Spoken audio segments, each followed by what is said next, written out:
From the hilltop playground at Los Altos Elementary School, you can see across the border fence that separates Mexico from the U.S. to the neighborhoods of Tijuana. In the other direction, you can make out the skyscrapers of downtown San Diego through the morning haze. Many of the kids at Los Altos are familiar with both of these worlds, and some will grow up fully fluent in the languages of both. This year, Los Altos started a dual language immersion program. These first grade students spend half of their day learning in Spanish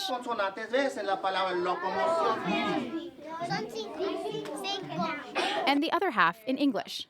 A emperor penguin can survive in Antarctica because It's not exactly a radical concept. Bilingual education has been around probably forever, but dual language immersion programs are unique.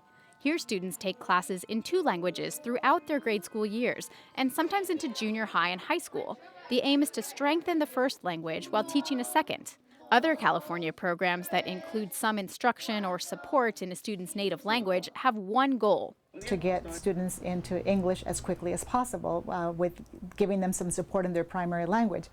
What ends up happening with that is that many districts vary in how quickly they will transition their children back into English.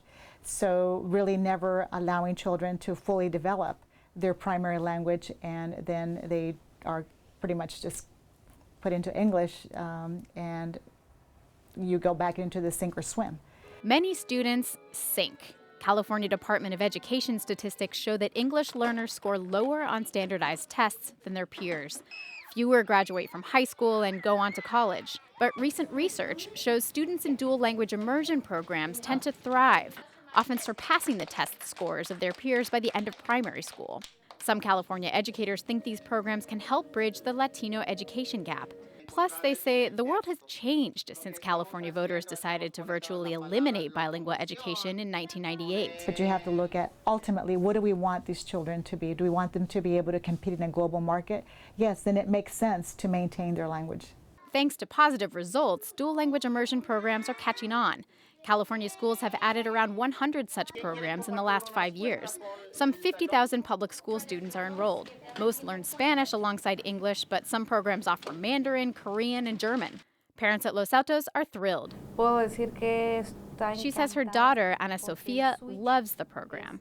She can switch between English and Spanish fluently and with good pronunciation in both languages, without any ums or ahs. English-speaking parents also love the program. It's been wonderful. She has picked up the Spanish, has become more confidence in her to be able to speak it. And to be able to write it is even phenomenal. Many dual language immersion programs are located in wealthy neighborhoods where highly educated and involved parents demand such programs. But Los Altos serves a lower middle class, largely Spanish-speaking community. That's where parent education comes in.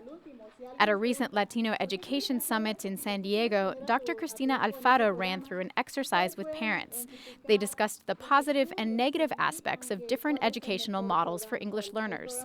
If they don't have the right information, they don't know what to ask for. Despite their increasing popularity and apparent success, just 2% of English learners are enrolled in dual language immersion programs in California.